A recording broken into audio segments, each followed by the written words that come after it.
What's up, guys? It is currently almost 6 a.m.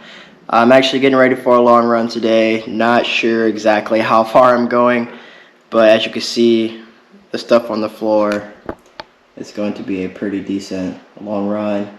Haven't done a really long run in a while, so I'm pretty excited for this. And this is pretty much like an intro before an intro.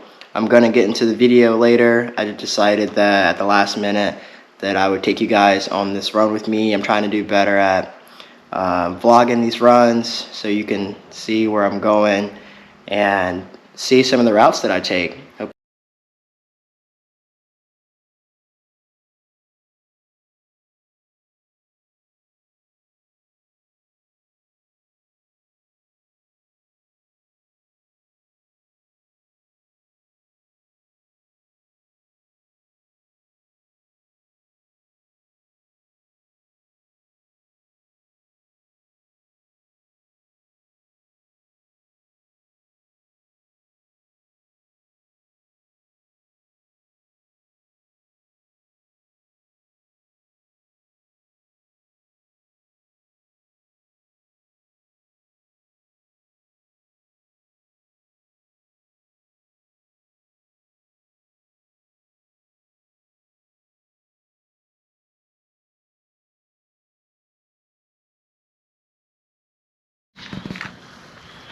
What's up, guys? It is currently 6:52.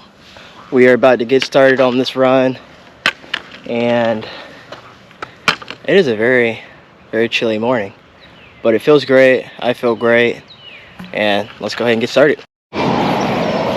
What's up, guys? I made it to my first big hill. I'm about exactly 3 miles in, and we are trekking along. It's such a beautiful morning out here today. We are getting close to sunrise. Woo! And 3 miles. Let's keep it going.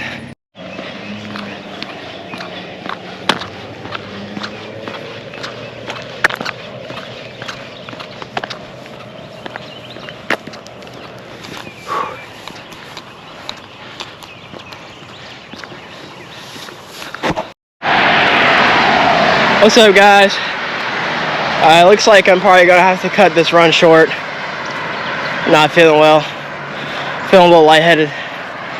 So I'm probably gonna turn around. I'm about 4.5 miles in. I honestly didn't sleep very well, but I thought I could pull it off and be fine.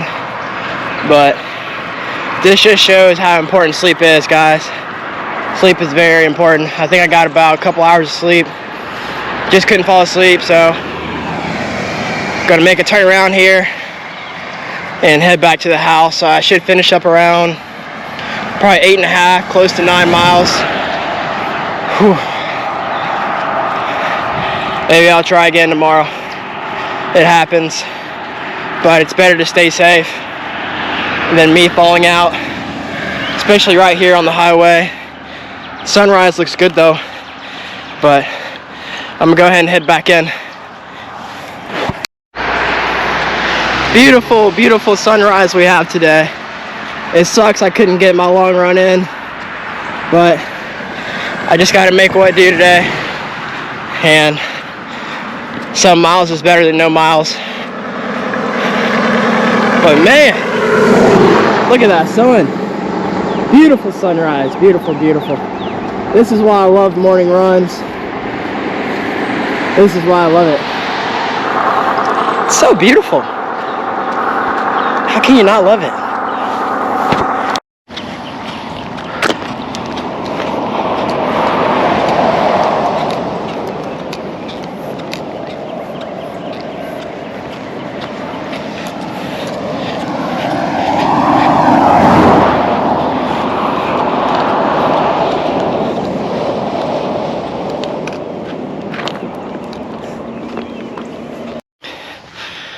Well, guys, I just made it back.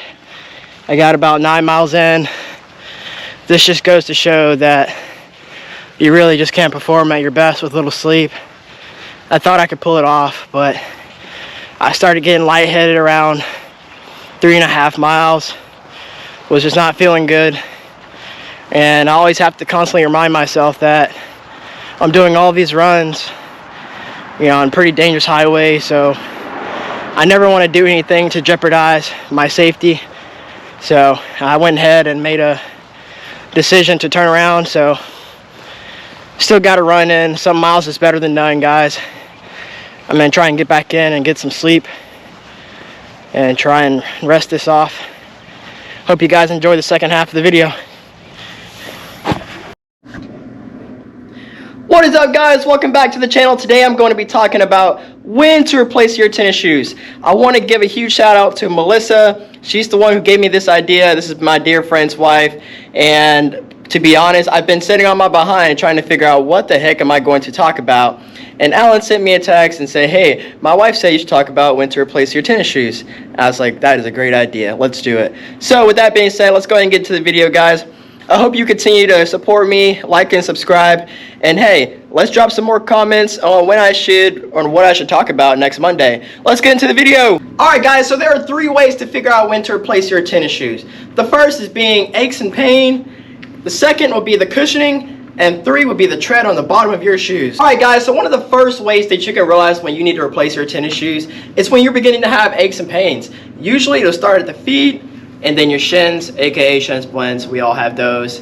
And then it'll start in your hips, and then your lower back. So these are generally signs when your shoe is not doing the job for you and you need to replace your tennis shoes. The second way to know when to replace your tennis shoes is the breaking down of the cushioning in the midsole.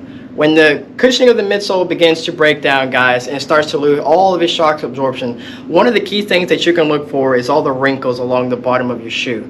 So go to your closet, look at your shoes, and see if you have those wrinkles in the bottom.